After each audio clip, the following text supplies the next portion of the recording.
Hey, what's up? Welcome to Movie Dumpster Season 4, Episode 9. Today we're talking about Mother's Day from 1980, directed by Charles Kaufman.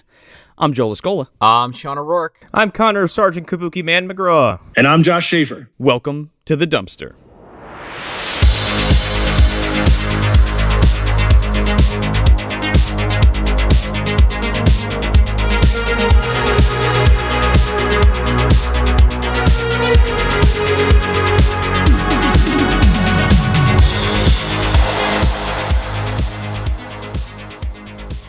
So yeah, what's up? We're talking about Mother's Day from 1980 today, and we have Josh Schafer, Josh Lunchmeat from Lunchmeat VHS with us today. How you doing, man? All groovy, man. How you doing? Oh, I'm fucking fantastic, dude.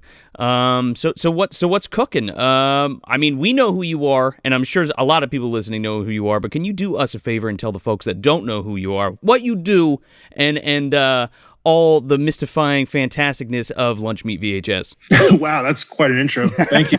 Well, I run lunchmeatvhs.com and Lunchmeat Magazine. It is your number one destination for the appreciation, celebration, and preservation of video store and VHS culture. Pretty much a catch-all for everything VHS. Been doing it for, what did I say earlier, like 14 years now? Yeah, 14 years, long time. Yeah, time flies, man. Times they do fly. Yeah, I mean, yeah, just been doing VHS culture forever. You know, got a magazine, got a website, done VHS releases, t-shirts, anything VHS culture, we're doing it. So yeah, that's fucking sick, dude. And you also had a few releases recently, right? You did Action USA on VHS. You just dropped. Yeah, that was the second press of it. Just came out yesterday, but this time we did a really rad officially licensed t-shirt, first one ever for Action USA, which we're very excited about because that movie just rules. Oh yeah, yeah, and we just did that one. We just did the last blockbuster on VHS, and oh man, that was a wild trip. Jeez. Yeah, we've been doing a bunch of VHS releases for years, so keeping it going. Yeah, hell yeah, man. I don't know if you want to talk about it just yet, but I think you did tease it. You teamed up with Gorgon to re-release House of the Devil on VHS? Yeah, we just did that one too. Yeah, that was really fun. Just did a limited run of that one because it was one of the first fresh VHS, one of the first new VHS that I remember seeing back in the day. And hell yeah, man. Wanted to bring it back to VHS because I think it's a really cool fit for tape. That's the Ty West movie, right? Mm-hmm. I remember being, geez, that must have been like Monster Mania. I don't even, 2000, whatever the fuck, where that came out. And yeah, me and my buddy Chris Barr were at the convention, and we saw that it was a fucking bundle. We didn't even realize that it was coming out on tape, so we freaked out. So I think that's so awesome that you're giving collectors now and people who miss it the first time to get another chance at it. So that's really awesome. Yeah, man, it was a lot of fun. It's an honor to work with Gorgon. You grew up around that label, and it's amazing. Really cool. Oh yeah, man, it's really incredible. I'm super happy for you. Super proud of you. That's awesome. Josh also gave us a bunch of stuff for our Trashing Through the Snow giveaway over last Christmas for you guys. Got some calendars and some stuck on VHS books. Oh, we didn't even talk about that. That's the book that you put together, and a bunch of other goodies that he gave to MD to give to you, to dumpster dwellers, as like a freebies. So that was fucking sweet too. But yeah, you teamed up with Mondo and you released Stuck on VHS, a book about VHS labels and like rental stickers, correct? That's right. And that's awesome too. I know, yeah, it was a lot of fun, man. I mean, I worked with Jack Lawrence on that, and it was a concept that I was working with for a little while, and it was cool. And I'm glad that Mondo wanted to do it, that Alamo wanted to do it, and it kind of just lucked out. I was just sitting there talking with, because I was working for Alamo at the time. I no longer do. But at the time, I was running their video store, Video Vortex, and a couple of the Mondo people were there in the bar hanging out, and I was telling about the concept for the book, and they were like, that sounds great. We want to do it. And I was like, really? And they're like, yeah, we do. So Jackie and I kind of just, Jackie did a ton of work on that book. It was a complete collaboration, and we're just thrilled that people received it. And, it was kind of a wacky idea at first, but I really think it's important to preserve all of those stickers because it preserves the video stores, it preserves, a vibe, like the languages and, just all the crazy ephemera, that existed in sticker form on old rental tapes. You know what I mean? Absolutely. cool to be able to take a freeze frame of that kind of culture and share it with people. Oh, hell yeah, dude. And it's just like pure, warm, cozy blanket nostalgia reading that thing. Well, that's what I like to hear. Oh, yeah. All the good feels, yeah. Put you right back walking down those aisles, man. That's awesome. You also, I think there's, correct, I don't know how many there have been, but the Mahoning puts on a VHS Fest, the Mahoning Drive-In Theater, and we got one coming up soon, do we not? Yes, we do. When? July 9th and 10th, man. Hell yeah, man. What are you guys showing that night? Hollywood Chainsaw Hookers. Ooh. And Linnea Quigley's coming out. That's amazing. Yeah, Sorority Babes. And that's for both days. She'll be there both days. We're showing Killing Spree, and Asbestos Felt's coming out. Oh, dude. It's going to be such a blast. Yeah. Listeners, if you guys haven't made it to the Mahoning yet in PA, definitely do it, and definitely come out for VHS Fest because it's a blast. And Linnea Quigley's going to be there. And who else is going to be there?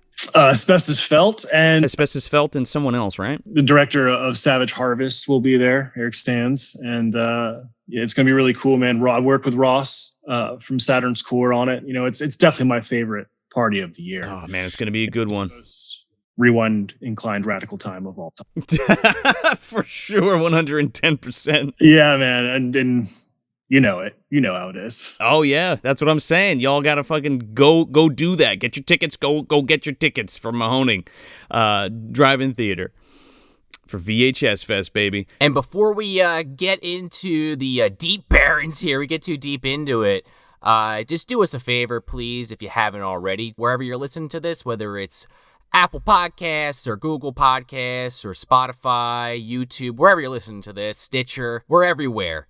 Just leave us a 5-star review, and if you got the time, leave us a review, because it really does help get us out of the dumpster and into more eardrums. And we got Patreon. Don't forget our Patreon, patreon.com/movie dumpster. Check that out for behind-the-scenes stuff, and we got commentary tracks.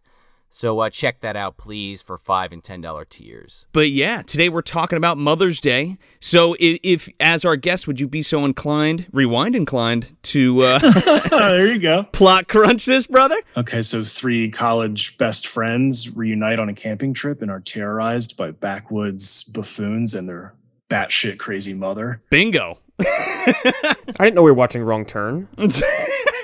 Yeah. This is like Texas Chainsaw on acid, man. Right. That's what this feels like. Yeah, Salvia, maybe? Maybe Texas Chainsaw on like a 30-pack. Of Keystone Light. Warm Keystone Light. So, yeah, some really gross beer you pull out of the cabinet. You're like, I don't know, a friend gave me this. It's got like dirt all over it. 240's an Old Steel Reserve, man. Warm. Baking on the porch. That you found unopened next to a Woods porno. Charlie Bounty Hunter's porn that he left for you in his warm 40. Yeah. Yeah, hey, those are mine. Give those back. Shit. And this mother, by the way, that we're going to get to, is definitely related in some way, somehow, to GVD. You know, I feel like she's like one of her villains. If I have to make a rogues gallery for Granny Van Dam, like this is definitely someone that she's fucking gone toe to toe with. Oh, maybe not toe to toe. I think she's the fucking witch from the east, dude. Like if GVD's the West Witch in the MDU, she's the East Witch for sure, man. Momma, mother, the titular mother. And then who was the other one from Black Christmas? What was her name? The mother in that movie, the drunk woman that watches over them. Yeah, well, she's kind of like the drunken whatever. She's like the Glinda, right? She's the drunken Glinda. Floats in drunk. She floats in a bubble of her own. You know, you see those old cartoons with the bubbles popping off of drunk people, but that's the bubble. I guess you can fight the old lady or whatever. Miss Mac, that's what it was. Miss Mac, all dressed in black. That's right. Yes. I'm sorry, I'm just I'm recontextualizing Glinda as like just being sauced the whole fucking time. It's just like the city's just over that way.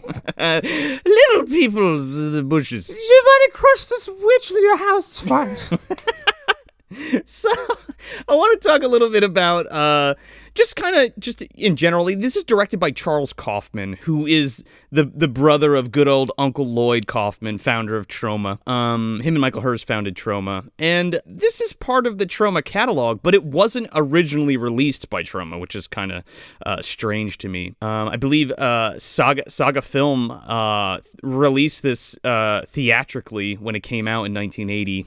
and then it doesn't get picked up for video until 1983, where media releases it first, and then I believe the rights flip over to Video Treasures in 88, and they do a release then. Right. Yeah, that's so funny because the first VHS tape I bought of Mother's Day was neither of those. Yeah, that's crazy. I got the BFV, which apparently is probably a bootleg, but so I think that one's from 88, maybe.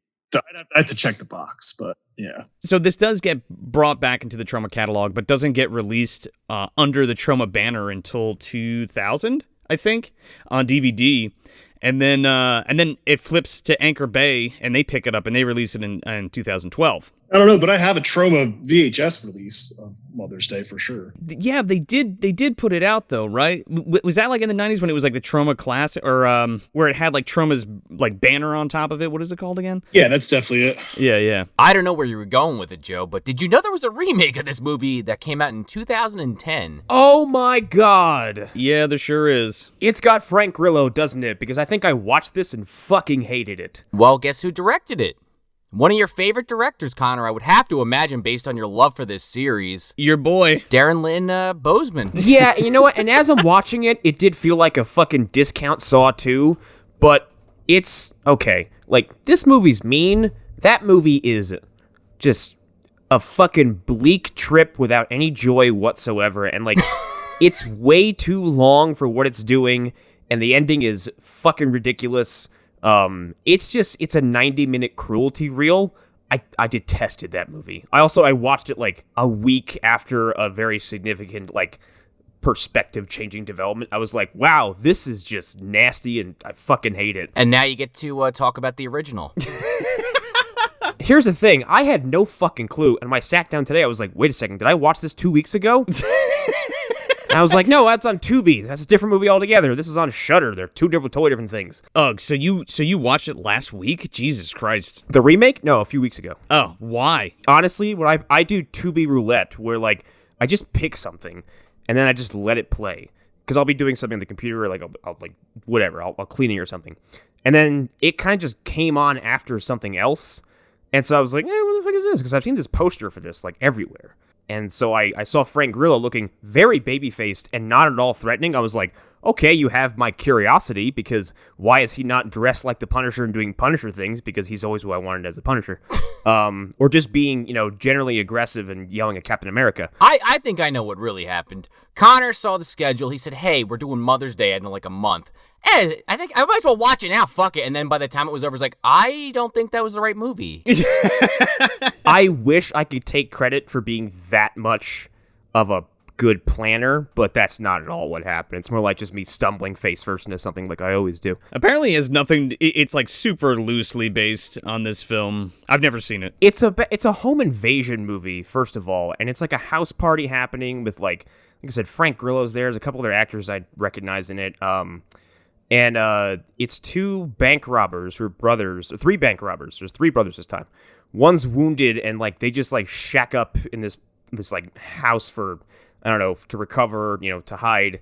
And they just take them all hostage. And like one brother's like, he's just psychotic and rapey, and everyone's like, stop doing that. Blah, blah, blah. The one's more level-headed. Iceman from X-Men's in it too. That's right. So they kind of hold this party hostage, and they make someone there, it's Iceman actually, who's a doctor, like take care of the brother.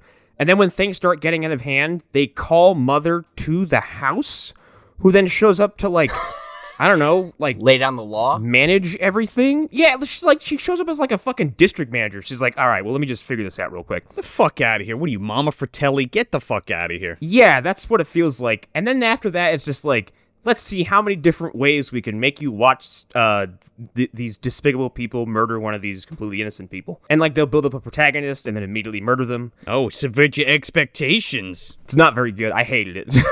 So yeah. So by the way, just side note, I think Spiral comes out next week as this recording drops, does it not? This movie has my curiosity just like all over the place. Oh my god, ripe review? Could be. We'll see. So anyway, Charles Kaufman directed this film, but he's also a writer. And he wrote a bunch of the original Dennis the Menace cartoon episodes and a couple of the real Ghostbusters episodes, which I thought was pretty interesting. Huh. Remember that fucking show? Remember the Dennis the Menace cartoon? Yeah, remember the one when he raped Mr. Wilson, and I remember the episode of Wait, what? the real Ghostbusters when Slimer was really bending somebody over. This is a very weird movie, I guess is the word I would use. It's one of the original video nasties, man. I could see why. This was the first time I ever saw it. Like, I kind of knew what I was going into because of just over the years we kind of talked about maybe doing this movie and then never really pulled the trigger on it. And then also with Joe Bob's Drive-In doing it, you know, you see pictures on Twitter, people tweeting about it and shit. Yeah, I actually missed that episode of it, so. And by the way, I just want to put a pin in that. This episode was scheduled before that episode came out. So I just want to tell you that, you know, we're doing this because we wanted to do it. Yeah, I thought that was so funny that you asked me a movie and I was like Mother's Day, and then 2 days later it comes on Joe Bob. It's funny. It's just more of the prophecy, dude. Every time we say shit, it happens. Exactly. I was thinking the same thing, Joe. Just like taming the T-Rex gore cut. We did that. I will accept no other explanation. So yeah, what do you guys say? You want to get into this? Let's do it. Well, we kick it off first with this like hippie couple at this fucking like Ron L. Hubbard fucking like camp. This guy Ernie giving a speech. This guy is like just one pair of sunglasses away from like, everyone, let's move to a place I call Jonestown. Oh man, drink that Kool-Aid. Drink that Eggo, because it was EGO, Ernie Growth Opportunity. Well, it's supposed to be ego, but yeah. Yeah, Lego my ego. Lego my ego. Eggo, ego. I don't like these kinds of people, these self-proclaimed empowerment dudes. I think they're just kind of scam artists. In case you didn't notice, this movie's mostly satire, so. Yeah, I don't think Charles Kaufman liked them either. So. Yeah, I also thought for a hot second, like as the camera's kind of zooming in on him, it's like kind of coming to focus. I'm like, is that Rhodes from Day of the Dead? That would be great if you start screaming at everybody right now. He says some shit like, he's like a motivational speaker for people. And he's like, if you leave here, don't you start thinking when you walk out that door, because then you'll doubt yourself. And you know what? You already know everything there is to know. So don't you dare doubt yourself. You go out there and you just be a fucking asshole to everybody that you meet, because you know what you're talking about. Okay? All right, great. Kiss the motherfucker next to you and say that, you know, good job or whatever. He's like, you're all graduates now. Of the ego program. Joe, you didn't talk in circles for nearly as long as he did, okay? You're being way too concise. We don't have that much time, Connor. So then these hippie-like people are walking out, and you see them talking to this old woman with a fucking neck brace on. Beatrice Pons, or she's credited as Rose Ross in this movie, but she's the titular mother. Oh, yeah, and I knew that going in just based on the poster and the little bit I knew about it, but I'm sitting there like, okay, so they're kind of playing this angle where she's luring people in. Yeah. I was immediately hooked, because I was like, okay, yeah, where are we going with this? She's great, and this is a little, like, deceiving, because it kind of sets up the fact where, like, oh, it's Mother's Day, and like, oh, is she the main killer, or what's the deal? Right. And I guess she does lure. I guess they have to lure people sometimes because they're so remote. Anyway, I love how these people that go with her, because she offers them a ride. They basically look like they're about to kidnap and like steal her money. Yeah.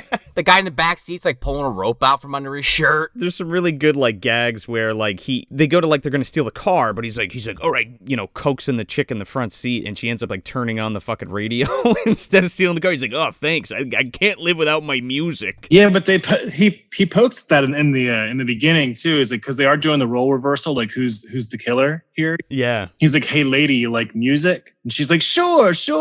All he wanted was just to hear some music. He sure like exceptionally. The rope thing though is probably just, you know, a prop to make him seem more menacing. Oh, for sure. I thought it was done pretty well. So yeah, for sure. I like how they came dressed for a robbery to like put on your mugging clothes. I mean, this guy's got the worst wig on, being held to his head with a fucking bandana. It's like a fucking. It's like they're like dressed up like the Manson family. Like yes. Oh yeah, everything's cool, man. Peace, love, whatever. But we're gonna steal your car. They look like foot soldier recruits. Okay, like They're getting cigarettes from Sam Rockwell. From Sam Rockwell. Regular or menthol. But yeah, the whole thing is the car's pulled over because it breaks down, and while they're inside playing with the radio, Granny comes up. Well, actually, Granny doesn't. I forgot. It's her kids, and one of them has an axe and cuts the guy's fucking head off. Oh, dude, he machetes this guy through the fucking window and takes this guy's head off in the back seat. It's fucking sick. I love this scene. It's so good. This is the first instance where one of these two will demonstrate what I perceive as fucking superhuman strength, because he swings in this dude from like 4 inches away from outside of the car into the car and just lops his fucking head off. I'm like, wow, the strength in his arms must be incredible. Yeah, I mean, did you not see the serial killer training camp that's happening? Yeah. I mean, Go outside and run your Ivan Drago serial killer courses. Yeah, Mom's coming home with the ego pamphlets, handing them to the boys, like, read up, boys, read up. yeah. They're like backwoods hillbilly mutants, but they're also wise guys, right? Well, they're in New Jersey. They're in the fucking Pine Barrens. Yeah. Yeah. They're trying to make this is like deep south. I mean, granted, I live in New Jersey. We are all pretty much, well, Joe and Connor and myself are from Jersey. And there are some parts that are like this. I have to admit that. Well, I'm from a part of New Jersey that's like this. Oh, there you go. I mean, not exactly, but it's pretty close to. Right. Every single one of us lived in an area where you can walk for 10 minutes and find something like this, okay? Maybe 20 minutes, but okay, yeah. It's a lot more lush than the Pine Barrens, I would say, though, in Jersey. Well, this is the Deep Barrens, which, by the way, sounds like a fucking Bloodborne area. Like, You're going to Deep Barrens, ain't ya? It's got a death curse. Oh my god, when we get to that part. But this girl that's in the front seat with this like straw-colored hair, she kind of looks like a poor man's Lady Gaga. She gets ripped out of the car, and then, you know, the smaller of the two goes to rape her. And that's, you know, get ready for that. Just warning now, this is a theme throughout this film, heavy duty. Well, if you're coming into this movie and you don't know what it is, I'm sure you've looked, and if you didn't look it up before you listen to the episode, this is a rape revenge movie. Yes. It's an exploitative rape revenge movie straight up, and it's got the trauma stamp on it. I mean, come on, you know what you're getting into. So that's like the cold open, right? And I love the way this has a little bit more meat than, you know, you think of Troma and you think of like Toxic Avenger and you know, more like over the top, really silly shit. But there's a lot of great storytelling in this film. And this is one of those parts. It opens up with that as a cold open, and then we kind of cut to, you know, the title card or whatever. And then there's like a slideshow of these 3 girls like reminiscing about all their memories and stuff while they're still in college, or it's like their last day of college or whatever.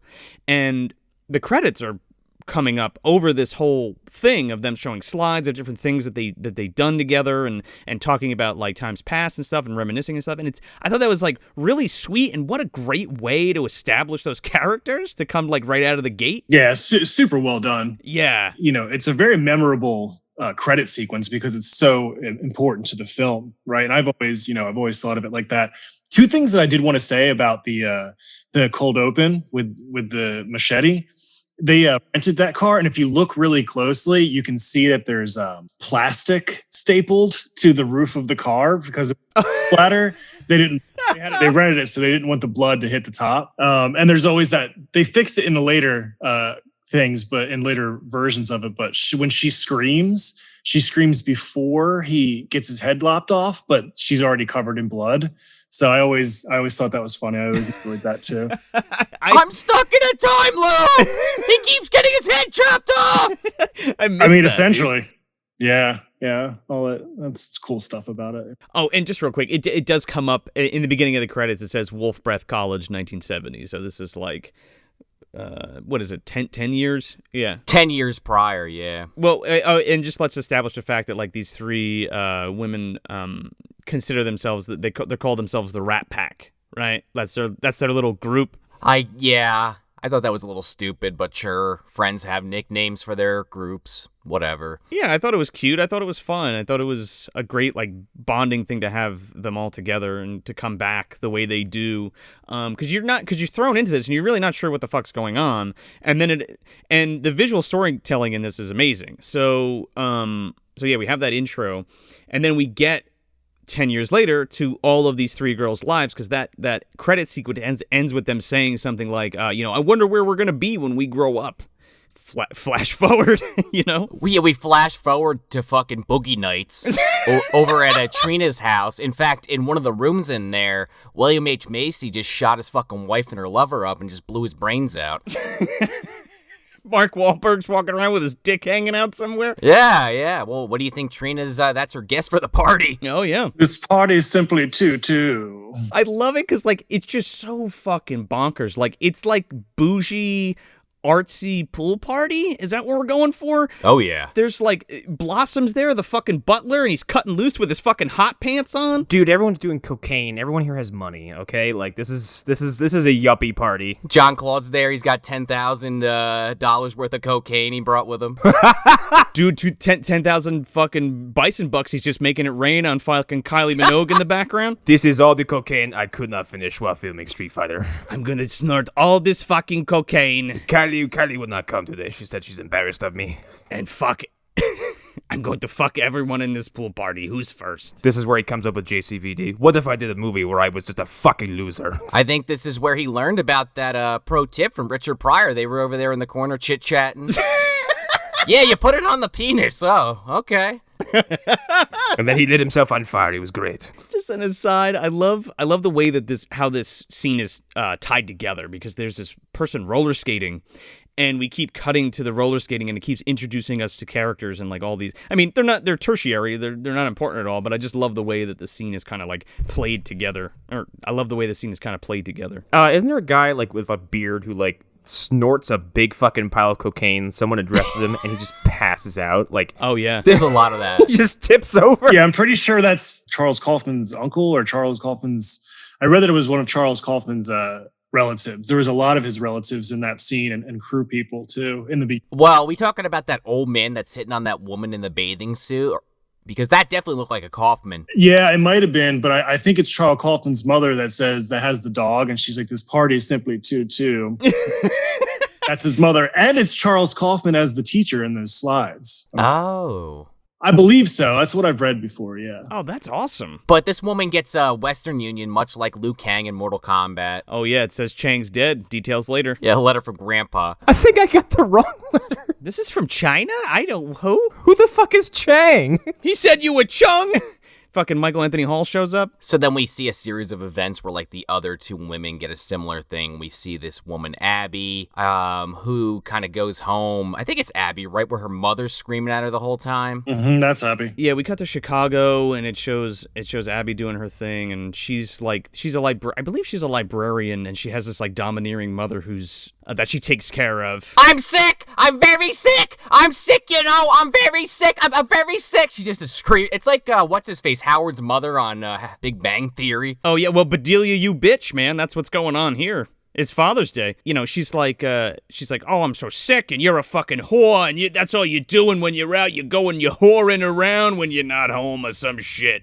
Basically just belittling Abby. It's messed up. It's fucked up, and that's another kind of theme. We'll get into it, but that's kind of another theme of the film. Maybe she's like, what's his face's grandpa from Willy Wonka, and she just stands up all of a sudden. She's like, I'm fine. I'm here to kick your ass, Abby. Yeah, Grandpa Joe. I got a golden ticket. But then she gets a Western Union. Then we go to the final girl.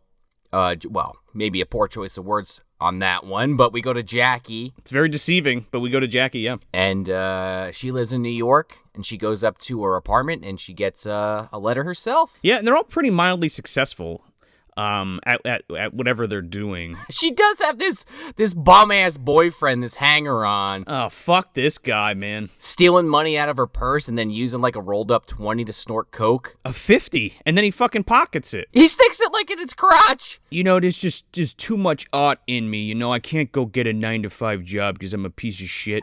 Oh, this is it's hard being a diva. Oh, yeah. Yeah, he also introduces himself by walking up behind Jackie, grabbing her around the waist and covering her mouth and just holding her in the air for 30 seconds. I'm like, done, out, get the fuck out. That's how you greet people. It's supposed to be a fake out, but the way that he handles her is just so what are you doing, man? Yeah. It's like, dude, you didn't even think about that. You're like, wouldn't this be funny? And so she packs up and she fucking leaves and leaves this scumbag behind. And once she's walking at the door, she's like, I love you. And he's just like, yeah, whatever's, have a good time, bye.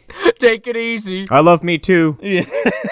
Could not give two fucks. And that's kind of the wrinkle of her character, where she's just been totally treated like a piece of shit by men like her entire life. Man, I hope she doesn't get killed, because I don't know how I'm going to pay the rent.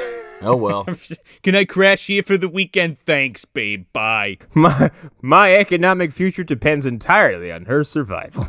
So there's a lot of heavy-handed kind of, again, this is a satirical film. There's a lot of, it's like a satirical film kind of encased in this rape revenge movie, but like... Think about what you just said there, just for a half a second. I know, it's insane. Yeah, but that's kind of like a final thought thing, but like that's why I feel like this persevered the test of time. Anyway, as a cult film, but like, sure. Again, there's just like some heavy-handed shit where like there's like this bum and he's like, Rockefeller makes $1 million a day, and he just keeps like repeating that, just showing, I don't know what, the decay of Western society and how it's like, how like Wall Street's fucked up and the 1%'s a piece of shit or whatever, you know? Yeah, and they even have like a line in there where like the one guy working there is black and he runs out and she's like, oh yeah, maybe you'll be free one weekend one day to go on a vacation. And he's like, free one day? And he runs outside. He's like, I'll never be free as long as I'm a black man living in America. It's like, whoa! It's like, yeah. Okay. There's no mincing words there. And she just speeds off like, not even thinking about it. Just like, all right, see you later.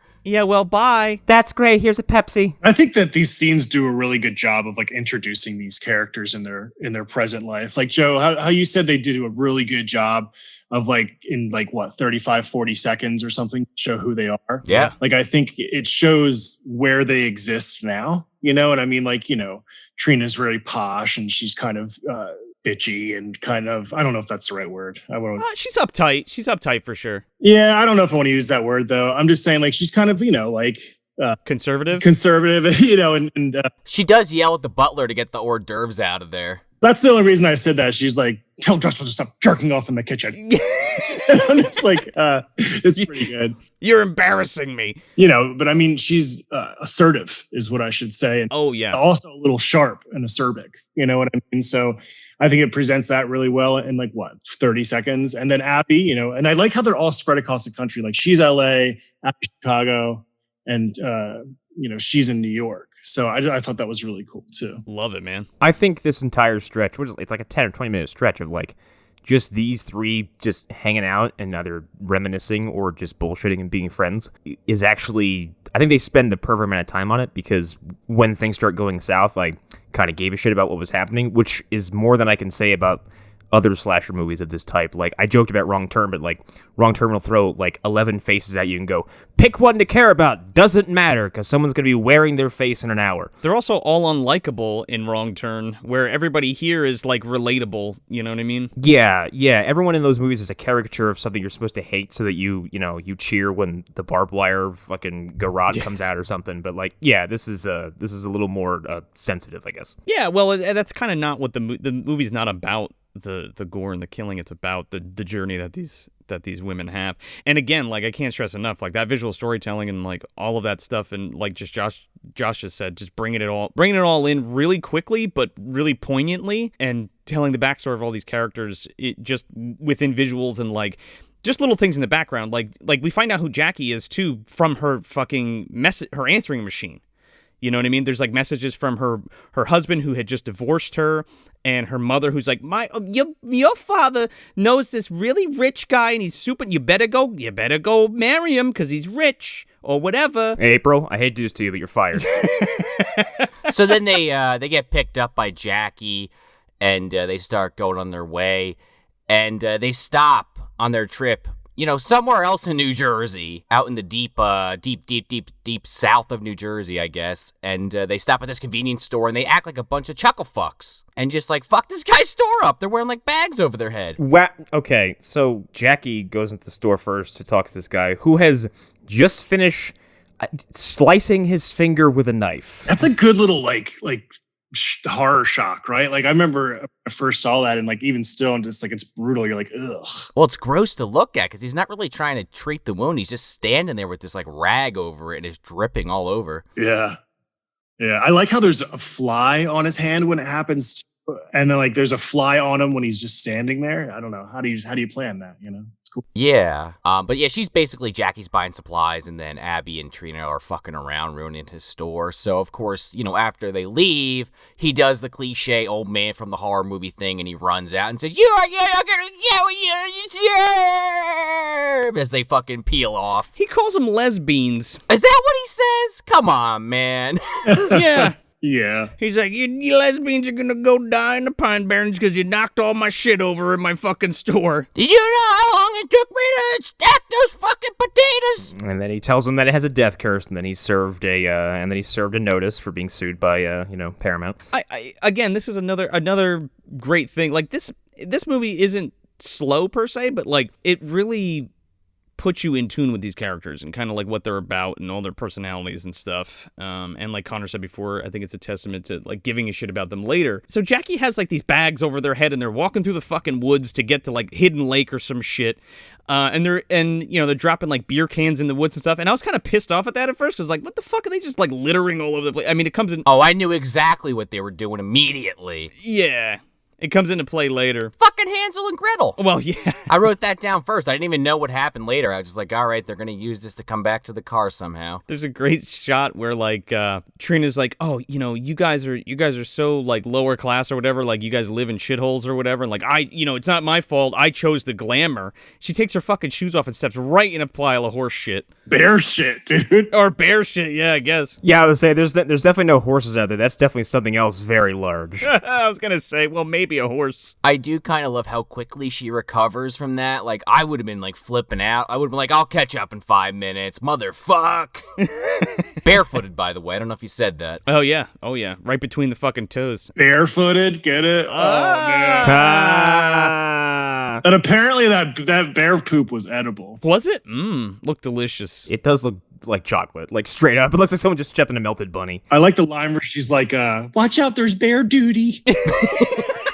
Is that what you spread on your avocado toast this morning? Yeah, bear duty. Was a little bit of that? Yeah, straight from Deep Barrens. Deep Barrens special. I've never eaten an avocado, so I couldn't tell you. What? Did you just say you've never eaten an avocado? Sorry, I just have to make sure I heard that. Never had an avocado. Connor, the definition of a white man. Connor doesn't eat vegetables. I do eat vegetables. I just was raised by a woman who was like, here's chicken, here's pizza, here's steak. This is what you'll eat until you're 18. And Connor moved out 14, 15 years ago, and he's like, I gotta listen to I can't have no fucking avocados. You gotta listen to your mother on Mother's Day. Yeah, that's true. If I was just following the rest of my advice or how I've handled her, I would just eat candy until I'm dead. If I wanted to rebel that hard. Connor's looking over his shoulder for fucking Queenie every night. She's in the bushes. Oh, Queenie. Yeah, I'll get to fucking Queenie, okay? Now we're full out camping, and we come to find out that they do this trip every year. And Trina's getting sick of it. She's like, "Oh, what are we gonna do this forever? We're the Rat Pack, I guess?" ? But we have this really great scene where they're kind of they're reminiscing again, and Jackie says, "Hey, you remember that time with fucking Oh God, what the fuck is this? Daubers. They call him Dauber. No. He calls himself Daubers, which is the biggest fucking red flag I've ever seen. And then we saw his boxers. I was like, oh, this is an alpha loser. Something right out of like a comic book. He's got because basically he's meeting, who was it, Abby or Jackie for a date? It's Jackie. And they're going to the baseball stadium, and they get to the pitcher's mound. And this guy is like, "Oh yeah, babe, you really held out longer than any chick I ever dated. That's admirable." And his fucking name's Brad, by the way. He's a fucking Bradster, dude. Of course. Brad Dobson. He's a Brad who then gave himself a worse... But everyone calls him Dauber. Yeah, he gave himself a worse name. Well, at least it ain't Dobby. Well, it's the MDU, fellas, so Brad Dobson is actually Gage Dobson's dad, who knocked up Lonnie Anderson and left him and his mom by himself. And then he meets Munchie, so that's how that works. Oh, no! Hey, man, this is how the brain works. I can't believe how fast you got there. He's been thinking about this. Are you kidding me? He didn't just come up with that. Anyway, so this guy strips down to his skivvies, and he wears this heart fucking underwear while she runs off. Kick up that fucking Tommy James and the Shondells, dude.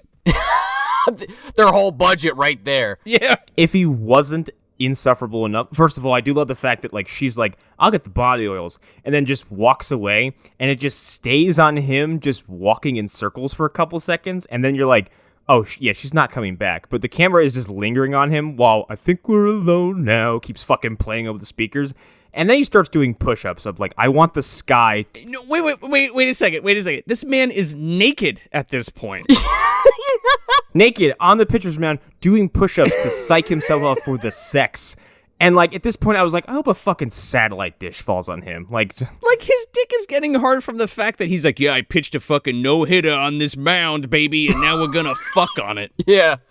And they turn the lights on in the stadium, and Trina yells into the microphone like a baseball announcer. Like, I can't even do it justice, but basically like, oh, he's running for the hills, he's running for the outfield. Oh, look at him.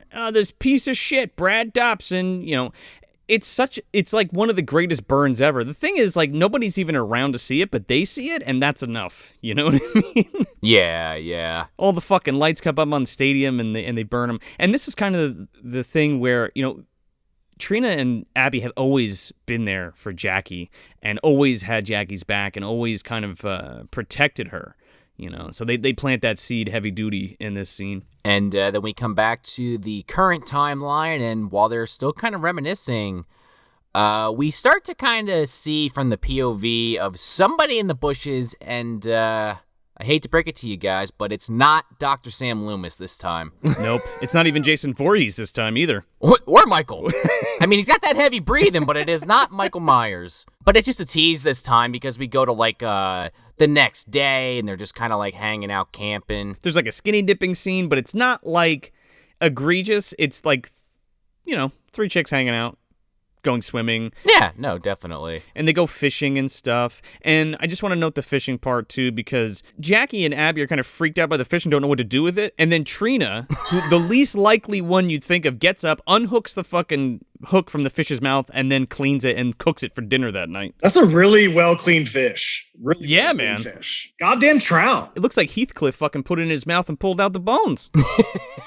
She just very well may have. She does that. She's like, Gollum. Or she's like Luffy from One Piece, eats the bones and everything. No, there you go. It's a good thing he's made of fucking rubber, or whatever the fuck he's made out of. Yeah, and he's a comic book character. That helps too. His insides, he's like, I'm just grated inside pulp. Like, it's just, everything inside of me is ripped apart. We get to one of the best scares of the movie. And one of the best psych outs, because, like, they're sitting telling this tender story. Like, Abby's like, you know what? Thank you, guys. And they're like, what are you talking about? Thanking me for what? And they're like, you guys are, like, the best friends I've ever had. You've always been there for me.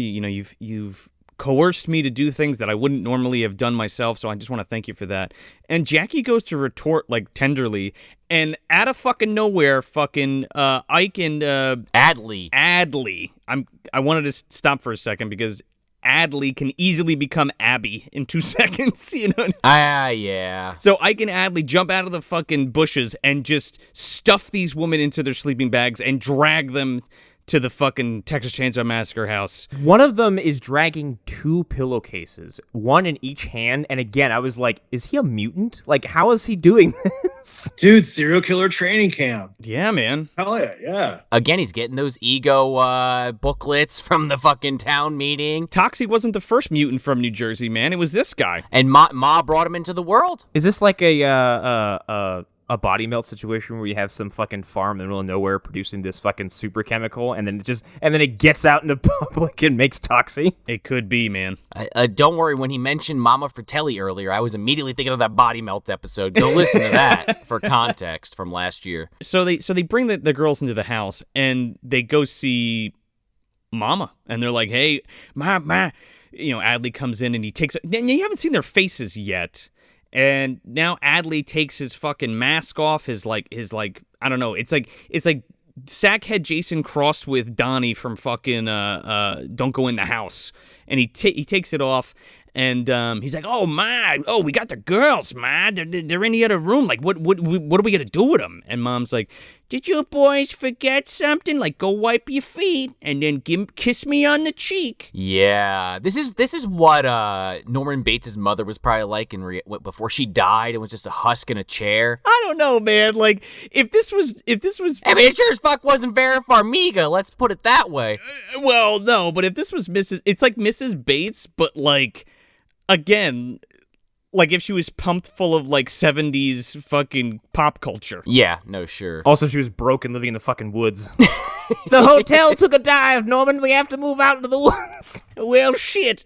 That's one of the best lines of the movie because I think Trina calls Ike a back fucking scumbag or something like that. And he's like, backwoods. He's like, look around. We're citified. What are you talking about? We got TVs and electronics and shit. We get the Playboy channel. Yeah, Mom always has TV on in the background, just background noise of this TV going. And you always hear these like crappy commercials playing. Oh, yeah. Fucking, what is it? Dog burger? Burger bites? Burger bits. Burger bits.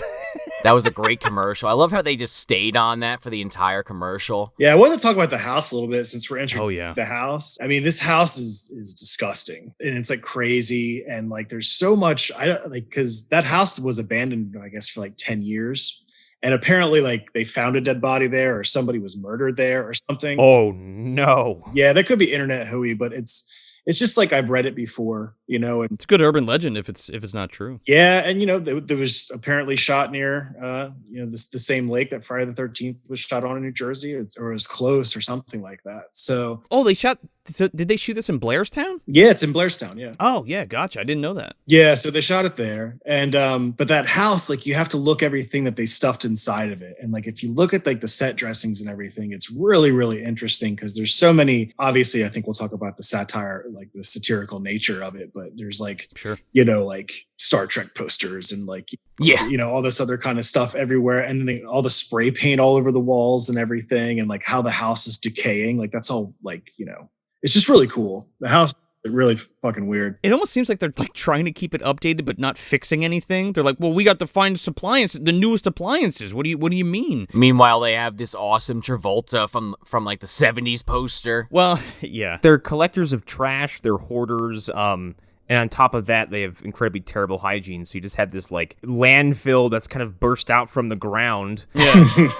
Well, we see a scene specifically about their bad hygiene. I mean, granted, Ike, the bigger guy, or the bigger brother, I should say. He's missing. He has like a eye that's dead, and he has like these tarred up fucking teeth, and he's got Clu Gallagher teeth from fucking Uninvited, dude. oh yeah, and his deodorant is like grease you put on like a pan. Oh, yeah, he's spraying Pam in his pits. Fucking disgusting. Yeah. And Adley brushes his teeth with beer, dude. With a fucking Pabst, dude.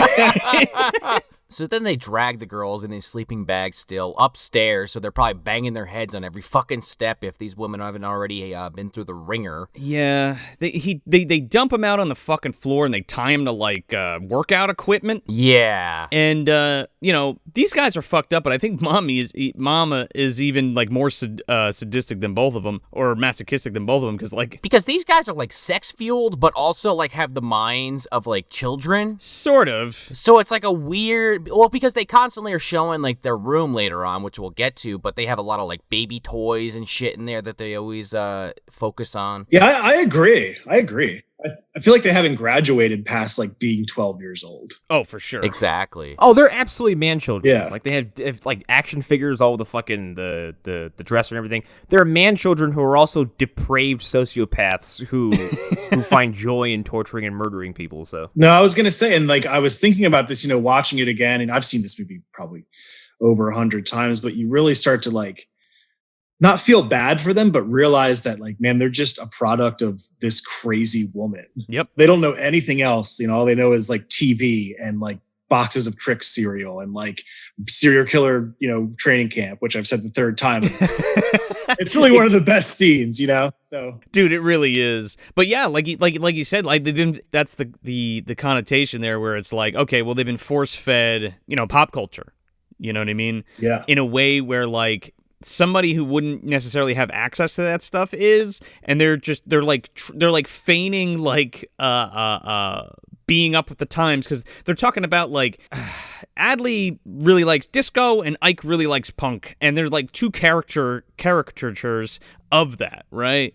Because like Ike is like this tall, doofy guy, you know, dare I say Joey Ramone-esque, and Adley's like this little fucking, you know, Napoleon complexed coke fiend. It is the best way to describe him, like, you know, disco guy, you know? They're very cartoonish, you know, and I mean, I think that's something that like, they're awful, reprehensible people, right? But I think the only way you can have them be any sort of comic relief in this movie is like because they're complete like idiots and cartoonish at times, you know what I mean? Yeah, totally. And have no like real handle on what the fuck is actually going on. Oh, yeah. They're brain dead outside of like, you know, whatever they can do within the confines of this environment. If you tried to like rehabilitate these two, they would just fucking fail. Oh, yeah. Right. Like they're barely real humans. And it's more like apparent when you compare them to like, you know, the protagonist, like, you know, like Abby and Trina and Jackie, you know, like they're very grounded in reality. You know what I mean? They have their personalities, but these dudes are like just complete, like horrible from hell cartoon characters. Basically, they want to, you know, do what they want to do to these women, but mom says, no, just this one for now. And she points out Jackie. She picks Jackie out of the group and they take her. You don't really know what's going to happen at first. I mean, you have ideas in your head just based on what you've seen so far, but what they do to this woman at first, I was like, is this like a dark comedy or something? Because this is like really out there. I think it's so. It's very effective though. What Sean's alluding to is that they basically do like a role playing thing, where they're like, you know, if you ever saw that classic Looney Tunes cartoon with the dog and that cat. It's not Sylvester, it's a different cat. Right. And it's like, oh, not happy birthday or whatever. And they're like picking different scenarios to abuse this woman. Like an improv troupe almost. Yeah. And it's all for the entertainment of Momma. Because she's directing and watching it, making sure they're doing it right. Training them. Yeah. They pull a bench out like they're outside now on the front lawn. It's literally called the park bench. Can we do the park bench? Right. And like Adley's like walking a fake fucking dog and puts on a French accent. He's like, oh, Fifi, don't piss on that man's leg or whatever. And they like set her up on the bench like reading a magazine. And Ike's like picking up trash or some shit. And then they put it on for a little while. And then they immediately break and start like trying to rape her. And Momma tells them to stop because they did something wrong. Like one of them didn't hold her arms down or some shit. And they're like, all right, fuck it. You know, let's start again. And they choose a different one to do. I mean, I think it exemplifies like the depravity and madness that's happening in this house. Yeah, no, totally. I mean, and like it really has this weird comical bend to it. And that's what makes it kind of an uncomfortable, you know, exploitation film. It makes it really effective is because like, you know, some people can just say like, oh, this is total trash, but like there's like a lot going on in this movie. Oh, absolutely, 110%. It definitely makes me think of Texas Chainsaw first, but then, you know, even though it came after this, House of a Thousand Corpses, which again is also riffing on Texas Chainsaw. It's like, it makes me think of that whole kind of thing where it's like, this is fucked up already, but now that this woman's like smiling and shit, and like, you know, they keep cutting to the friends hearing this happening, and just the woman's face, it's just like, there's so many things hitting you at once. It's like, oh my God. It's also a thing where like they learned this from television, right? Like they saw this somewhere and they're kind of like reenacting it to like add, I don't know what, another sick layer to like, rather than just being like, all right, we're going to rape her and leave her, like we're going to do this whole bit, you know what I mean? It's all for their mama. Yeah, well, yeah, that too. Yeah. I mean, that's the thing is she's the ultimate villain in this because she is just this absolutely like batshit like horrible person. Yeah, her kids are her right and left hands for committing these fucking awful things. Because like you said, Josh, it is all for her. This is all just a show for her. This is how she's fucking spends her time. Yeah, and like brainwashing them and kind of, you know, getting them to do her bidding, if you will. And it is a gross power move because like they're your kids. I gotta say, when the Polaroids came out, I kind of disengaged for a few minutes because it was too much. I was like, okay. It's tough, dude. But again, like, it's that thing that adds to it. You know, you're supposed to feel with these characters, and these people are exploiting them. You know what I mean? I agree, though. It is revolting. Yeah, no, absolutely. It does get uncomfortable, you know, and I think like a lot, you know, exploitation films do that. That's kind of the point. They're only for certain kinds of, you know, people, so... They also, just real quick, and then we can kind of move on from the scene, but they put her in a Shirley Temple dress, and they hand her like a Raggedy Ann doll. And I just am going to use this opportunity of this horrifying moment in the film to mention that I'm going to be on Talking About Tapes next week as of the release of this episode covering The Conjuring. And my correlation to that is that the Annabelle doll was originally a Raggedy Ann doll. And there's my plug. Go check out Hack the Movies on YouTube. So... How do you get from rape to Raggedy Ann in 3 steps? Sean will tell you. Just rewind and listen again. We'll just, yep, there you go. So, this is the first mention of Queenie we get, because Mom's like, oh, make sure you bolt that door. You know, they finish with Jack, and they're like, make sure you bolt that door, because fucking Queenie's out on the prowl. And you're like, who the fuck is Queenie? Which then adds another entire new dimension to this movie. I was convinced this was just some kind of thing she was saying because she's nuts, and she wants her kids to always be doting on her, but then that last frame of the movie that we'll get to at the end happens. Well, yeah, I feel like that was some kind of weird... Well, we'll talk about it. Yeah, it's yeah. But yeah, they start talking about Queenie here, and my initial reaction was like, no, you have splaining to do, and the movie's like, forget that shit, move on. Yeah, but that's a big crux that she uses to control these guys. Like, yeah, so Queenie is like this boogeyman boogie woman, boogie lady, boogie girl. Boogie woogie woo, yeah. You just hear in the distance. It's GVD. It's just Granny Van Dam in a fucking Sasquatch outfit. Yeah. I was just spooking you boys. Okay, get back to your raping and your pillaging. I just do this for the shits of the weekends. It's like some kind of fucked up version of The Village. Oh, no. What are you getting out of this, GVD? Nothing at all. Before we go to the next morning, though, I mean, if this scene couldn't get any more disturbing, the boys are asking Mom, hey, Mom, can we keep her for the night? Can we keep her in our room for the night? Oh, yeah, just don't be complaining that you're going to be tired the next day. And it's like, oh, my God, this poor woman. Yeah.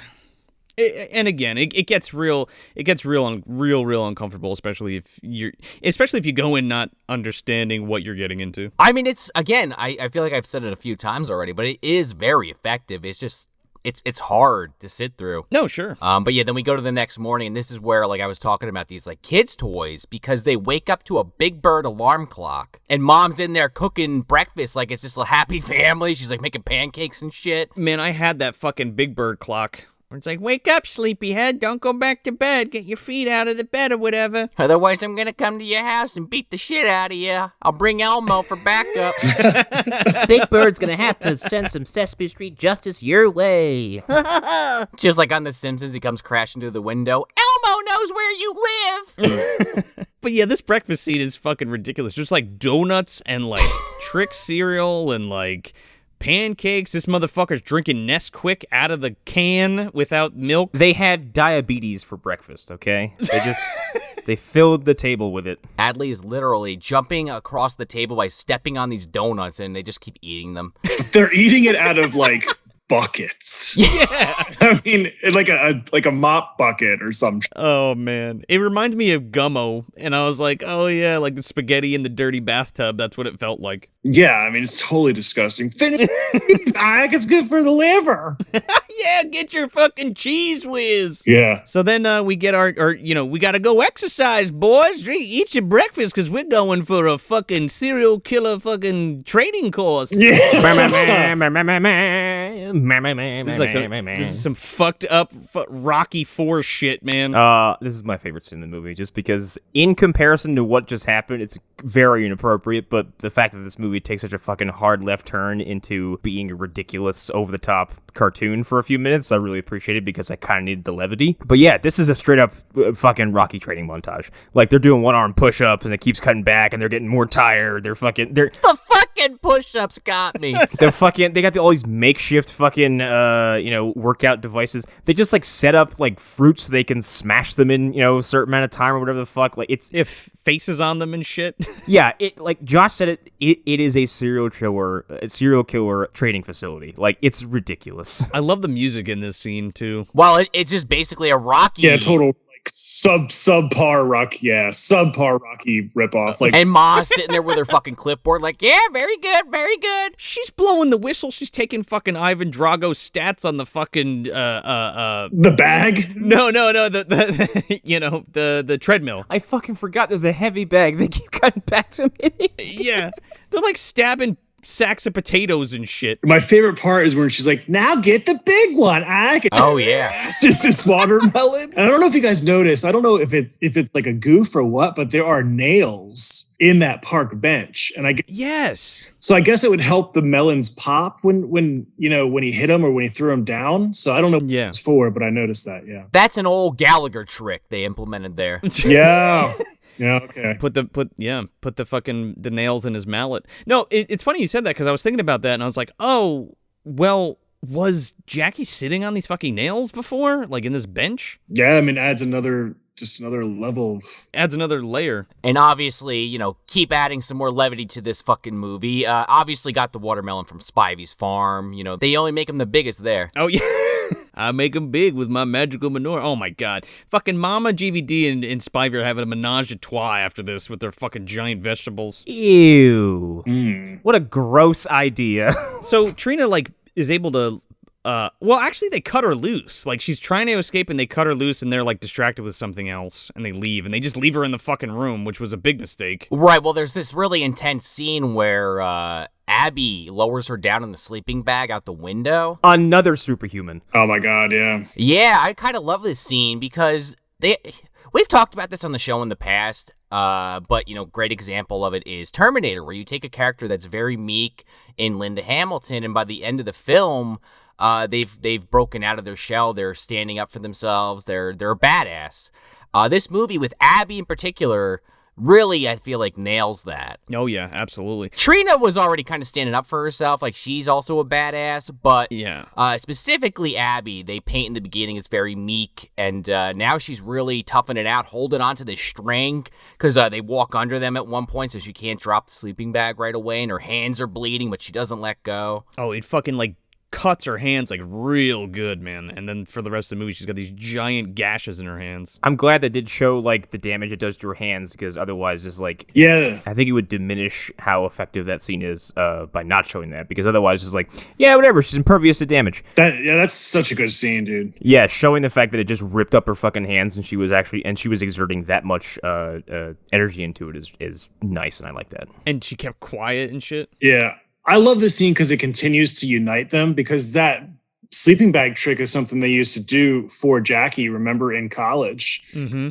If you remember in the opening sequence, it's oh, remember we used to lower you down in a sleeping bag so you can go. Oh, yeah. So she's using that and using their tricks as friends. But I agree, man, when that rope cuts through her hands and oh man, it still makes me cringe. When she opens her hands. It's such a simple makeup effect, but it is really effective and shows how brutal that dish was, So, yeah, especially in the context of the scene. Yeah. So Trina, is able to make her way around the house and unlock the door to get Abby out, but they have to get Jackie first. So they are looking around the house, and they end up going into the boys' room, and they open the closet, but it's the fucking two dead hippies from the beginning of the movie. Charlie's fucking head is in a bird cage, and the other chick is on the back of the door. Well, then we get the shock of the movie, for me at least, of finding Jackie just stuffed in a fucking dresser. Oh, I thought Munchie was in the top bunk.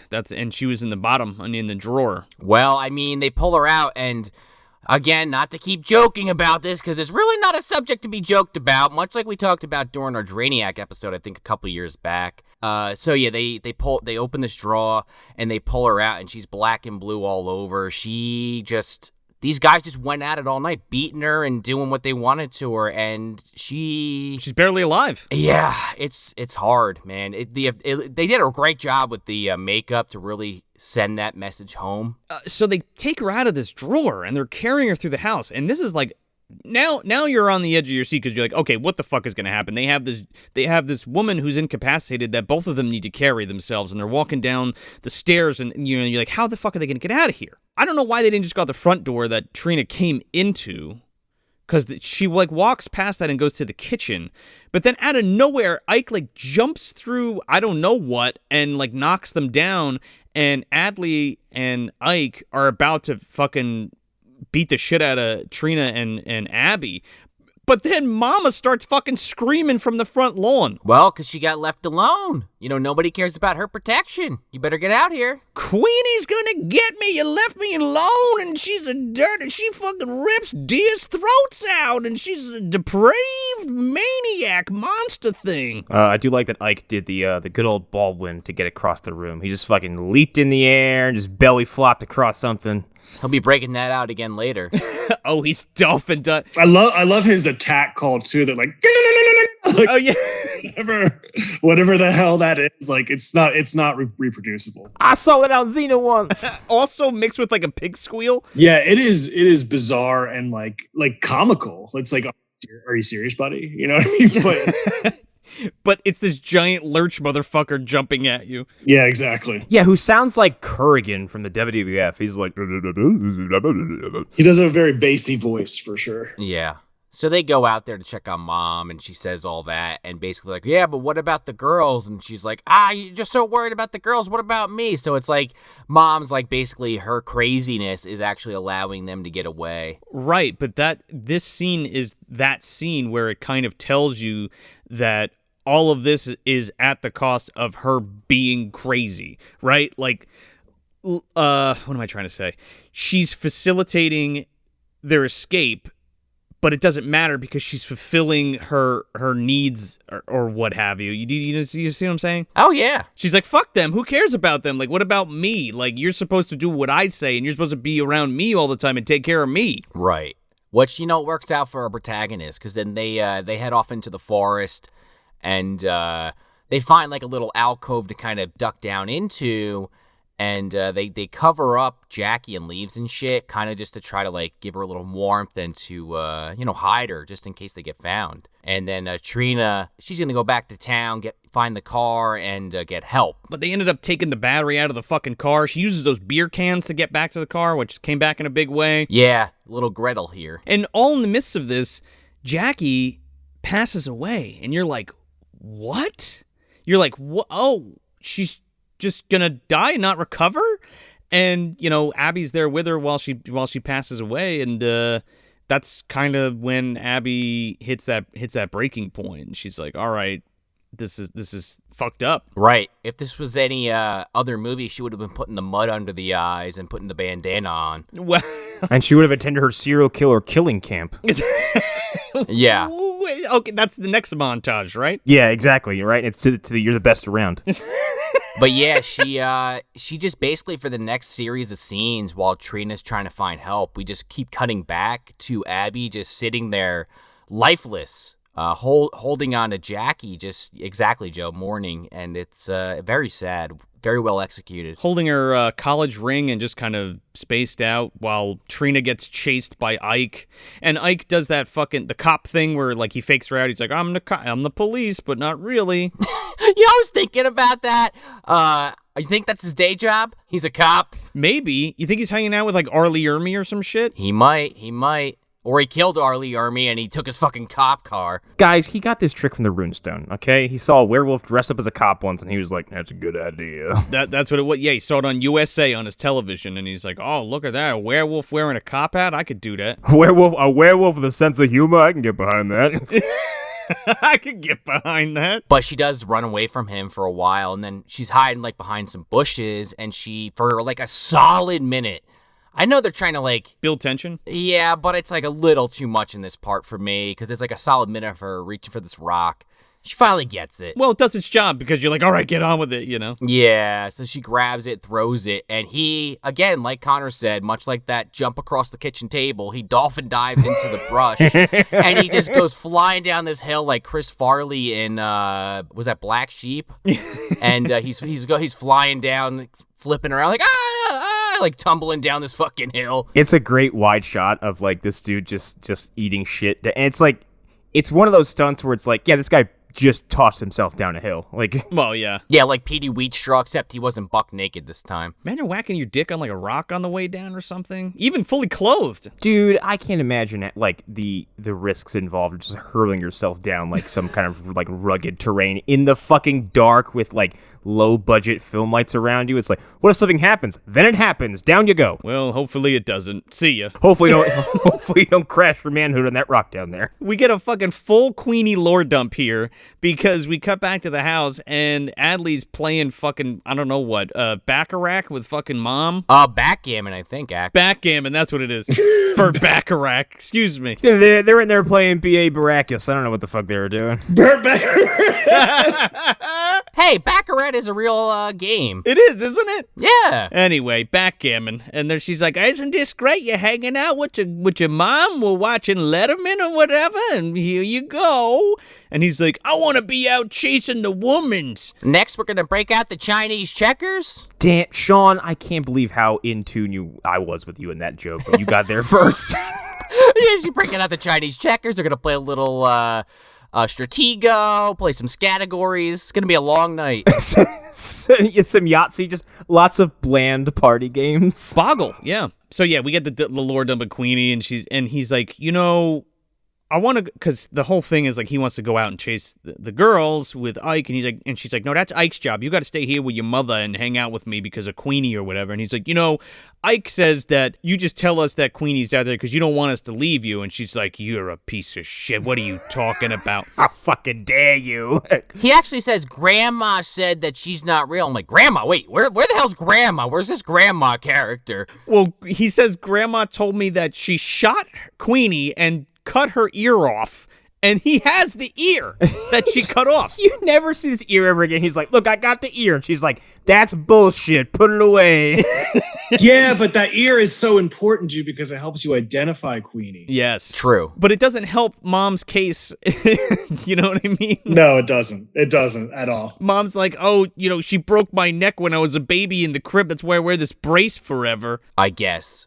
Or something. And she's like, yeah, that's true, but Grandma killed her. And she's like, no, she set her free. She's still out there. Just think about that for a second, though. I'm in a neck brace for life. Honestly, it's because you live in the woods and you live off the grid. Like, you could probably get that fixed, maybe 5 decades ago. I mean, at this point, God knows what's happened to the bones in her neck if that's true. If she's just been wearing a neck brace, for 50 fucking years. If she takes that thing off, she's probably not be able to turn her fucking head. It's just like Jell-O in there. Oh, man, it's like death becomes her. The fact that the neck brace was just there and, it only got brought up a few times, my brain was going to the wildest places. What if they just take that off and her head just rolls off?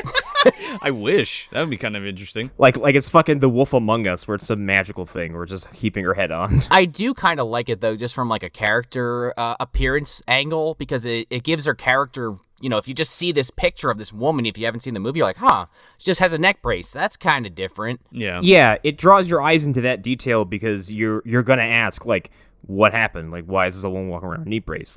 It is kind of this is a lofty comparison, but it's the first thing that popped in my head. In Fury Road, Max has a knee brace and he has a limp, but they never dwell on it. And you're just like, oh, this dude's been fucked up by the wasteland. So yeah, it's visual storytelling. Yeah, well, baby Sasquatch broke her neck in the crib, so that's her excuse. So then she has this little back and forth where it's that kind of thing where she's like, oh yeah, well you go out with your brother and you just leave me here. Plays the whole woe is me kind of thing, and then plays into his I think they're Irish, Joe. You get a little bit of Irish guilt there. I think there's a little Italian guilt there too. A little New Jersey guilt, let's say. Yeah. I have no concept of Italian guilt, so that's a foreign concept to me. It's the same thing. Yeah. It's the same. Where they make you feel bad for doing something that, you want to do. Even though in this case it's going to murder 2 or 3 women, but that's the kind of dynamic that we were talking about before. So then Trina makes her way back to Abby and finds out that Jackie has passed away, and they carry her body off in the morning to give her a proper burial. They take this woman through the fucking... they're trying to take her to fucking Mordor. Where are they going with her? Oh, they take her over the river and through the woods, okay? Yeah. To Mama's house we go. Because at this point now, they're basically going full revenge at this point. You know what? They killed our fucking friend. We can't find our way out of here. The car's destroyed, basically, without the battery. let's just kill these assholes. Yeah, well, the whole thing is they're gonna get revenge for Jackie because that's what they did. That's been kind of the whole catharsis of the film is the fact that like they're, I guess, growing as people. Well, like you said earlier, Joe, they always had her back, and now she's dead. They couldn't help her. Yeah. They're at least going to help her after her death, bring her soul peace, I suppose. Their friendship due diligence to fucking to kill these fucking... The Rat Pack sticks together. We'll honor you the way you've always wanted, which is to kill some rednecks in the woods of New Jersey. Yes, now Abby has broken free of her meekness. I guess that's why Jackie had to die, question mark? Yeah. I mean, again, I kind of do like the execution of that trope in this movie. Well, there's some extra baggage to Abby that they unleash on you a little later. But yeah, this is the start of something interesting. Oh yeah, we can start fucking rolling right into this because I love that scene. But yeah, so we're gearing up to go fuck some dudes up. We got a hatchet, we got a fucking antenna that I thought they were going to use for something else. But yeah, they go to break into the house. And, okay, let me preface that with the fact of, like, there's a quick scene between Ike and Momma and Adley where they there it is again. It's that kind of thing where, like, he'd let his mother down and his mother's, like, not speaking to him and, like, making him feel like shit. Now, again, in the context, they're talking about killing these women, but, like, put anything else in there. Like, you got a B on your report card instead of an A. You know what I mean? Right. But it's funny, too, because even though they are talking about these grim things, Joe, they're in this, like, 5x5 foot fucking room, and she's saying... It's a basement. Yeah, she's like, Adley, you tell your brother this, and then she says it, and then he starts trying to relay it, but he's a moron, so he keeps, like, forgetting what she just said. He's like, Mom, I can't do this! You never want to experience shit like that, because it's really... that's fucked up. Again, Josh, I brought it up before, like, you kind of feel for these guys, albeit, they are horrible people, but, like, they are a product of this woman. Yeah, no, agreed. Yeah, and they're completely dependent on her. Exactly. And I think that's what speaks to it is that you were right. You could put anything in that situation and you see this, like, they just want to please their mother. And even though it's completely and like just awful and depraved and insane, it's like, that's all they exist for. They only exist to make her happy, and it's just, it's powerful, I guess. Right. Yeah. Well, if they deviate from that, they're scorned for it. You know what I mean? You can't be your own person or do your own thing. You have to do what I tell you to do, the way I want you to do it. And that's pretty much it. I wonder if Mother knows Vera from Dead Alive.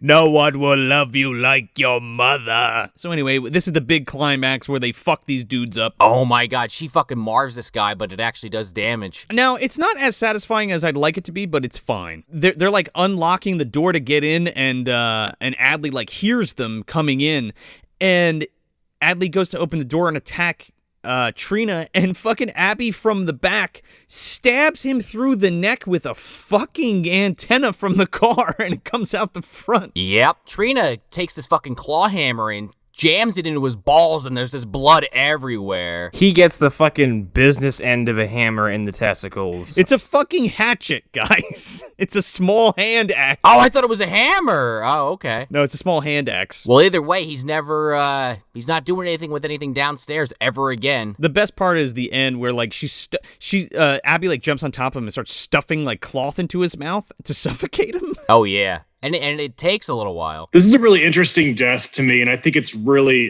there's a lot going. There's some layers going on there. If it's necessarily there, but I mean, obviously they essentially castrate this guy because of the sexual violence that he did to their friend.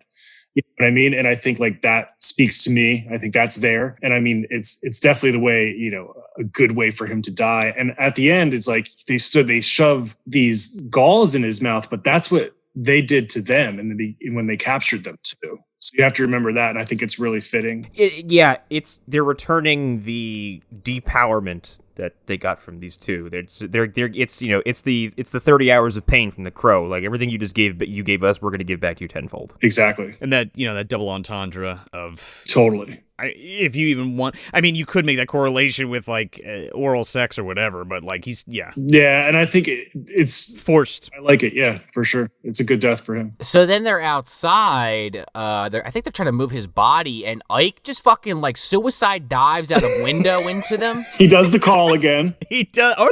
Yeah. And then he's like, my baby brother! You killed my brother, you dirty rat. I'm the last of the rat pack now. Oh, wait, that was you guys. What? Anyway, you need to die now.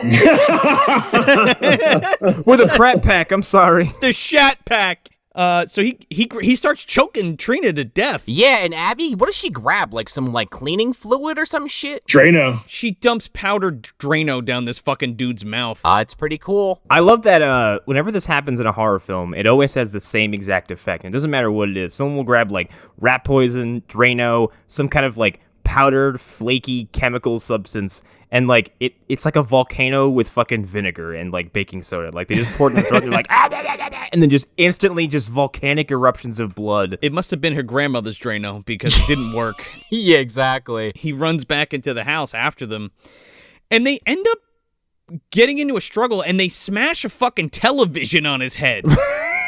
And then he gets up and writhes about for a while. And they electrocute him to death. You think he's dead or whatever, but then he grabs Trina, and she ends up fucking child's play 2ing him because she grabs this electric knife off the counter and just stabs the living shit out of this guy. Oh yeah, he gets what's coming to him. Which is, now that I say that out loud, that's what the old man was saying to them as they were leaving his shop, that they're gonna get with what's deserved, and it's kind of like, no, I mean, one of them, unfortunately, it did on some level, but these other guys, they definitely got their comeuppance. But what's that to say? Don't let people walk all over you, or else that's what happens? You get fucking killed by weird people in the woods? Yeah, I guess, kind of, right? I mean, I think she's just a victim of unfortunate events most of her life. Yes. I mean, I think like this was the ultimate misfortune. And then she's just destined to do that, I guess. And her friends were always there to redeem her, right? That's what she was talking about. She's like, you guys have always been there for me. I wish you guys were still around in my real life. Right. So now they're going to avenge her death. And like to jump from that back to Ike's death, which I think like this might be a stretch, but I have thought about it. And because we look at consumerism a lot in this movie, right? So when she takes the Drano, it's a very obvious shot. Like, here's some Drano. Like, this is Drano. Yeah. And then she runs over and then shoves it down his throat, right? Like consumerism is being shoved down their throat, right? Yeah. I don't know if that's a stretch, but like that's something that happens, and that where they got their like literally being fed down their throat. And then smashing a television on his head that's going to literally fry his brain. Yeah. Right. So the television has fried their brain. So, I mean, like, I think there's something there. It's cool. I love these deals for these guys. But this movie ends with them cornering Mom, and they're going to do some evil shit to her as payback. Abby exercises a fucking demon is what she does. Mm-hmm. Well, yeah. Abby does this trick, too, because before in the movie, Jackie, like, tricks them, like, she got stabbed in the back and, like, goofs on them. And and Abby does the same thing to trick Mom into thinking that she was stabbed by one of the boys, and she's like, hey, you got what you deserve from my boys. La, la, la. Took a victory lap way too soon. Oh yeah, because she gets up and Trina's behind her, and they fucking grab her and lasso her to the bed, and Abby suffocates Mom, grabs a, I guess it's like an inflatable pillow, but it's a pair of tits. Had to be cheeky right up to the end there, Mr. Kaufman, huh?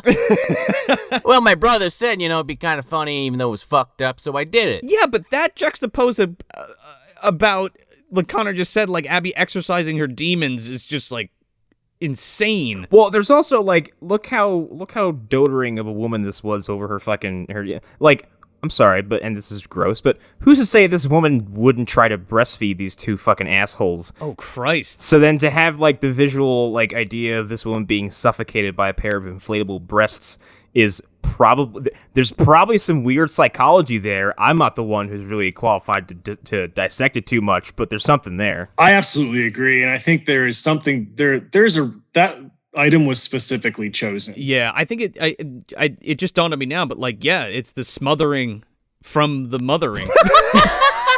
Straight up. Yeah, because these boys are literally still on their mother's teat, like they're at her beck and call. And also it's like, again, with the consumerism and stuff, it's like a cheap toy. I mean, like it's a cheap plastic see-through boob pillow. Like, who's going to buy that? You know what I mean, these people are, because that's what's fed to them. And like, it's really clever. I think there's some depth to it that's really cool. Absolutely. So Abby has a complete fucking shutdown, or freak out rather. She's strangulating Momma with it. Before she goes to put the pillow over her face, Mama's like, I'm a sick woman, and that like triggers Abby. Right. Good callback. Yeah, all of the years that, her mother's put her through and put her down, and all of the care that she's given her, and she's just shit on her whole life. And she kind of releases that through without killing her own mother. She kills this other old woman. She goes full Silent Hill 2 on this one. Oh, man. So she ends up just like taking out all those aggressions on this old woman. I mean, rightly so. For this particular woman, but, wishing that she could have killed her own mother, I mean, is a pretty powerful fucking scene, and she keeps hearing her mother in her head as she's doing it, and then she finally passes, Momma finally passes, and Abby breaks down in the right next to the dead body, and it's so weird to see them all, like, Katrina's just kind of in shock on the side, she's, like, kind of cradling Momma, and Abby's on the ground crying, and the television's on, and this weird fucking like bad like your bear fur bedspread on this. It's weird. Yeah, it's a really intense scene, and I think Nancy Yeah. Hendrickson as Abby does a fantastic job here because it was so intense. Because Abby's character is she's speaking to her mother while she's suffocating Momma. She's speaking directly to her mom. And it's like I think.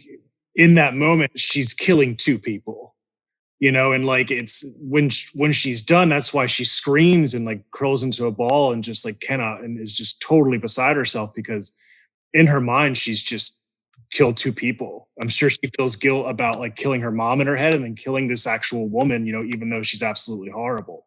So I think it's a really powerful scene. Absolutely. And then she's free kind of after that, Yeah. Totally. So they just leave and they end up burying Jackie. And Katrina's like, oh, there's a reason we survived. We're meant to survive. And Abby's kind of like, well, what do you mean? And it never really gets elaborated on, but like, because they're survivors, ? And the way that Jackie went, like sometimes people, that can't hack it, I guess, are just, destined, like we just talked about for, 2 hours, destined to not, to be walked all over and get the shit end of the stick of life, Well, it's like that thing where it's like destiny is a cruel mistress because it's like Jackie just was the one that they picked out of the group. Like it could have been any one of them, and the other two survived, but they know it could have been them. And then to cap off all of that, and you're thinking about this, and you're like, wow, that was really deep. That's actually a really deep scene and all this stuff. And then the fucking Sasquatch woman jumps out of the bushes with one ear missing. The Van Gogh Sasquatch. God damn it. Look, I'm all for having a separate movie all about Queenie altogether. But like after all that, where you had a whole like a slew of meaningful shit, to have the monkey grandma just jump out of the fucking woods and freeze frame on that, I was like, oh fuck you. Like, so they're both dead, right? I love that twist ending because it's so bad. Like you just like because it does give you these powerful scenes at the end, right? And these cool performances, great performances, and then you're like, oh, wow, this movie is just insanely stupid.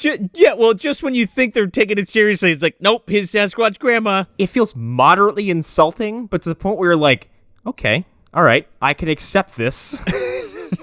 I love it. Was that an Uncle Lloyd edition? Like, hey, bro, come on. You gotta have something real wacky at the end. This is trauma. Like, come on. Come on, it's the 80s. Everyone's got one of these at the end of their fucking movies. I'm paying for it. Wait, where's the monster? I thought Trauma wanted nothing to do with this at first, right? I thought like he asked Lloyd to be a part of it, and he said no. Yeah, I think so, because it doesn't get distributed by Trauma until much later. Yeah, I mean, he didn't want anything to do with this movie, so this was completely Charles Kaufman. And I mean, like, I think that's what's the coolest thing about this movie, and I think why it like impacted me so much when I was younger, because I bought it, it's when I bought this VHS at a dollar store, and there was like 50 copies of this movie that's on a rack, and I picked it up and I watched it endlessly. Like, I've seen this movie over like 130 times or something. So, I mean, it's like looking at it now, like at 36, it's watching it again today, it's still one of my favorite movies, but there is this incredible separation of like really serious, like thoughtful, like,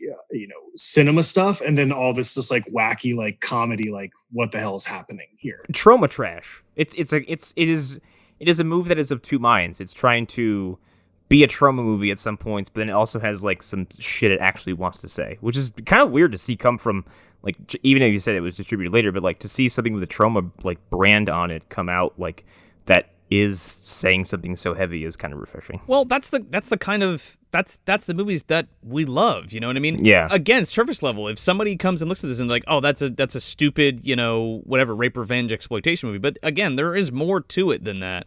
And the best kinds of these films are where they have something to say, and it's kind of shrouded with this other zaniness over the message, you know what I mean? And it's not like egregious either, you know what I mean? I mean, it's there for sure, but it's never like so.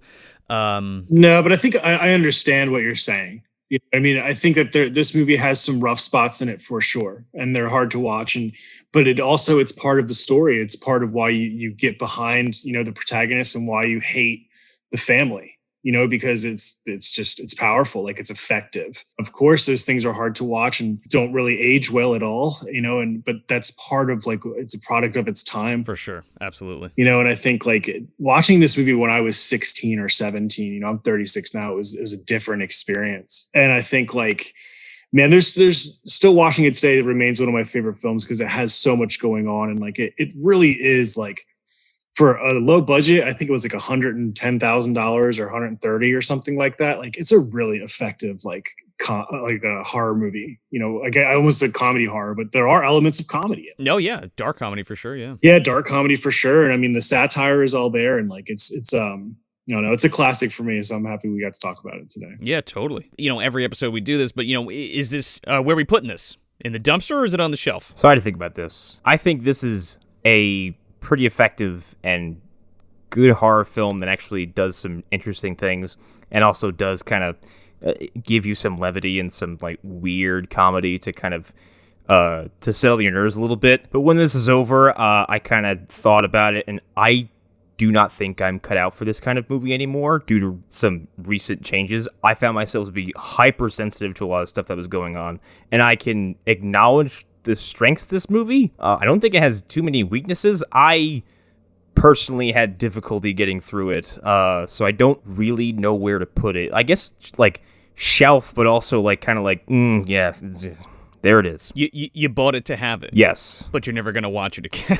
Yes, and in watching the remake, and I didn't mention this, but after the remake was over, again, I'm still doing something, and I Spit on Your Grave 2 came out, and I was like, you know what? No, I'm just so good with all of this now. I just don't think I'm personally cut for this kind of movie anymore. But you're all free to enjoy it, and so is everybody else. But yeah, it's no longer for me. So yeah, shelf, but with an asterisk. Sure. Yeah, this is shelf for me.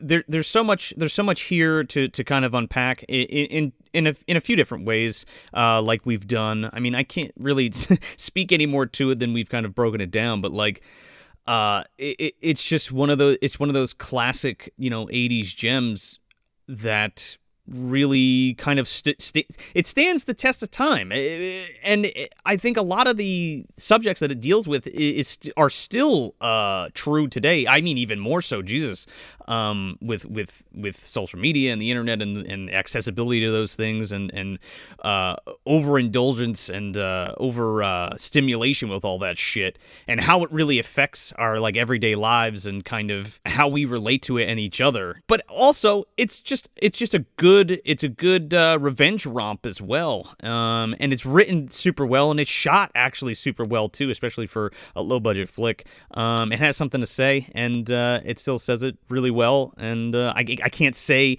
that some other films like it do or execute it with as much finesse and thought as this film. So yeah, on the shelf for sure, right next to I Spit on Your Grave. For me, this was a dumpster movie. I didn't really love this movie. I like a lot of things about it. I like the general plot, and the characters are pretty interesting. It was just a little bit more intense than I'm willing to really sit to on the regular. I like it on some level because it does make the impact of what happens to these people later in the movie that much stronger. But I think I even talked about this kind of when we did Drainiac, just to reference that again. It's just anytime there's rape involved in a movie, it just immediately kind of it doesn't work for me. And it's a very sensitive topic, and it's not like I'm sitting over here necessarily upset because I understand and it's a movie, but it just really takes me out of the whole thing. And you know, the thing at the end was just so wacky after this hyper serious film, and it's like, all right, I don't really know what that was. Are they gonna grab a shotgun and are they gonna fight this fucking thing, or are they just gonna be eviscerated? I guess we'll never know. But you know, with that said, I say dumpster. It's still kind of surface level. You got to move a couple of newspapers. You got to move the Mother's Day cards that people get rid of after a few months, and it's there. You know, if you want to grab in and pop it into the old VCR, you could do that, no problem. It's gonna have a little baby shit on there, but you could do it. But I think I'm kind of good. So yeah, so Josh, where can everyone find you and Lunchmeat VHS? Yeah, I'm on lunchmeatvhs.com and at lunchmeatvhs on social media. Awesome, man. And by the way, Dumpster Dwellers, keep an eye out because we got some other great stuff coming up for May. Check out that MD guide. Head over to that Instagram and see what we got cooking. Yeah, we'll have another episode later this month with Newt Wallen, member of the Talking About Tapes crew, the Hack the Movies crew, talking some Son of Dracula, little Ringo Starr. Oh yeah, the lost rock and roll classic ? John Bonham, Ringo Starr, Harry Nilsson. Maybe I'll talk about my sketch idea I've had for years that Joe knows all about Ringo Starr being the last Beatle. Look forward to that. It's a possibility. Yeah. But thank you for listening, and we love to thank everyone for listening, especially our patrons. So we want to give a shout out to Hunter Davenport, Brennan Lemune, The Autistic Gamer 89, Christopher, Jacob Chavez, Leonardo Roberto Talavera Barocio. I got nothing for that one. Shit. No Lamy. Happy Gorlami Day. Yeah. Amanda Tweed, Joe Has a Mustache, Dustin Elkins, Nick Lowry, Serge Murillo, Matt Collins, Lucio Fulci's Butt, Julie Lockwood, Kyle McDonald, Nicholas Walters, Daniel Perhaps, Jacob Fonsbeck, Patrick Farmer, Tony from Hack the Movies, CB Smith, Arlen Haro, John, Jenna Fryer, CJ Duke, Norman Mata, La Burdita Senorita Rico, Matt Lasky, Ken Smith, and Dustin Connor. Thank you guys all for your support. Damn, that list is getting long, brother. Yeah, may have to start rethinking that, but for the time being, I will keep reading the names until